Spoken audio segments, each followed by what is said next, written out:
꼰대만 아니면 되는 것 같습니다. 아재인 건 어쩔 수 없고요. 네. 네.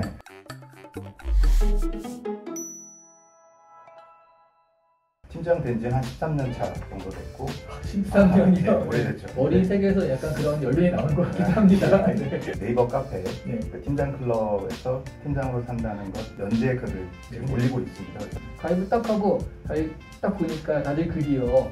팀원들이 말을 안 들어요. 엉엉 그러면 다 그냥 저도요 어떻게 해야 돼요 라고 해서 굉장히 좀 그 공감의 맞습니다. 얘기들이 많이 오간다고 네, 네. 들었어요. 본인의 고민 같은 거를 털어놓으신 분이 계세요. 네. 그럼 저도 이제 그분들한테 좀 좋은 조언을 드리려고 공부도 하고 책도 좀 찾아보고 또 제 경험도 이렇게 상기해보고 하는데 굉장히 저도 많이 배우고 성장했다. 팀원들은 그러니까 팀장 모르게 모여가지고 이렇게 뒷담화를 하면서 스트레스 풀잖아요. 팀장들은 그런 걸 할 수가 없는 거죠. 네. 팀장들끼리 모여서 팀원들 뒷담화하고 스트레스 푸는 그런 느낌. 지금 현재 MZ세대라고 해서 도무지 이해가 안 된다. 거기에 대한 책도 나오고 연구도 나오고 팽수 뭐 신드롬 뭐 이런 게 나오지 않습니까? 요거는 좀 이해가 안 된다 하셨던 부분이 있었어요. 글쎄요. 조금 좀 맥락을 파악하려고 한 시도를 잘 안 한다고 할까.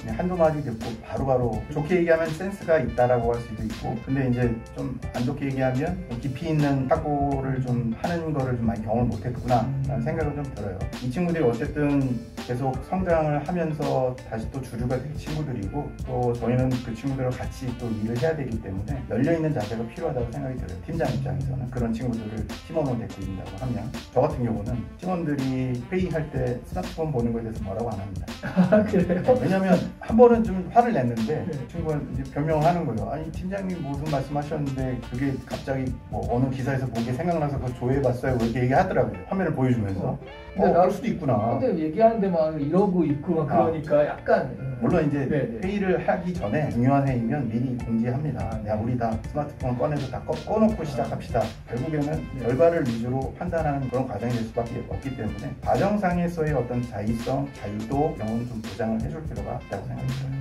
꼰대만 아니면 되는 것 같습니다. 아재인 건 어쩔 수 없고요. 네. 네, 꼰대만 아니면 될 것 같습니다. 좋은 말 같습니다. 네. 아재는 어쩔 수 없지만 네. 꼰대는 되지 말자. 네. 네. 임원들은 정말 이게 산업화 시대의 역군들이잖아요. 네. 흔히 얘기하는 꼰대 매력이 충만하신 분들이 좀 많으실 거고 근데 요 세대들은 그런 시대와는 정말 맞지 않은 중간에 낀 세대라는 그런 거잖아요. 이 사이에서 어떻게 주간에 있을 때 이제 엄청 임원분들한테 깨지는 거죠. 네.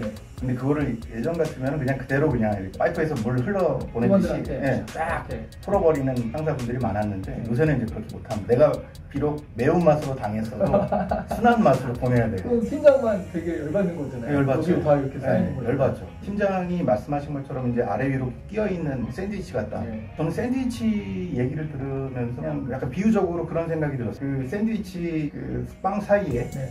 소세지가 들어가 있으면 소세지 샌드위치가 되잖아요. 네. 뭐 참치가 들어있으면 참치 샌드위치. 팀장이 그 빵 사이에 끼어있는 존재인데 내가 어떻게 하냐에 따라서 이 샌드위치의 아이덴티티가 달라지는 거예요. 제가 팀장 입장에서 뭘 다 할 수는 없어요. 네. 그럼 내가 하고 싶은 거 한 10개, 20개 적어보는 거죠. 하나, 두 개는 지금 팀장인 자리에서도 할 수 있는 게 있어요. 그리고 그걸 다 못하더라도 시도를 해보는 게 저는 중요하다고 생각해요. 팀장도 번아웃 되는 경우가 있잖아요. 네, 가장 큰 거는 상사와의 문제. 임원이라든가 임원이나 뭐 대표와의 문제가 가장 클 거고요. 그러니까 인정을 받았다가 팀장이 되면서 뭐 리더십을 잘 발휘를 못한다든지 팀원일 때는 일을 굉장히 잘했는데 팀장이 되고 나서는 뭐 성과가 떨어졌다든지 하면 인정이 굉장히 못 받게 되죠. 네. 팀장이 되니까 이제 할 일이 달라지잖아요. 팀장이라는 거는 일을 하는 자리가 아니고 일을 하게끔 해야 되는 자리이기 때문에 친구처럼 지내는 팀원들을 이제는 관리를 해야 되는 입장이 이제 하루아침에 변하잖아요. 갈굴 땐 또 갈궈야 그렇죠. 되고 막 그러니까. 예전에 사람이 아니네 하고 팀원들이 굉장히 안 좋게 생각한다든지 반목이 일어나기도 하고 네.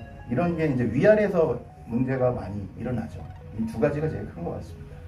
이럼에도 불구하고요. 팀장을 해야 되는 이유가 있다고 생각하세요? 팀장은 한번 해볼 만하죠. 팀제에서는 어쨌든 팀장을 달아야 시작을 합니다. 관리자라고 하면은 뭘 그냥 뭐 돋보기나 들고 다니면서 뭐 체크하고 이런 게 아니고 경영자거든요. 내 팀을 경영하는 경영자예요. 회사에 들어와서 경영자로서의 수업을 받고 경험을 쌓을 수 있는 좋은 자리가 바로 팀장인 거죠. 물론 이제 그거 난 싫고 나는 그냥 안 빛났고 하고 자연인처럼 살고 싶어 뭐 이러면은 모르겠지만 커리어를 계속 회사에서 쌓아나가겠다고 생각하신 분들이라고 하면 작은 경영자인 팀장 자리가 굉장히 소중한 거죠. 뭐 임원을 위한 준비, 이직을 위한 준비, 창업을 위한 준비 이게 따로 있는 게 아니라 전문가로서 팀장일 때부터 노력을 하는 거죠. 팀장님들에게 한마디 해주신다면 어떤 말씀을 좀 해주실 수 있을까요? 네, 팀장님들 이제 고민의 글들을 보면은 정말 수고 많으시고 고민이 정말 깊다는 걸 느낄 수가 있죠. 뭐 저도 그런 사람 중에 하나인데 조금 강박관념 같은 걸 좀 내려놓으시고요. 좀 열린 자세. 내가 혹시 잘못했다? 그러면 좀 그것도 좀 인정하는 자세를 갖추시면은 순간은 되게 창피한데 마음이 편해집니다. 마음을 편하게 가질 수 있는 그런 리더십 모습들은 어떨 것인가 한번 생각을 해보시면 좋을 것 같고 시간은 우리 편입니다. 네, 조금만 견뎌보시죠. 힘드시면 네이버 카페 팀장 클럽 자주 들어와 주십시오.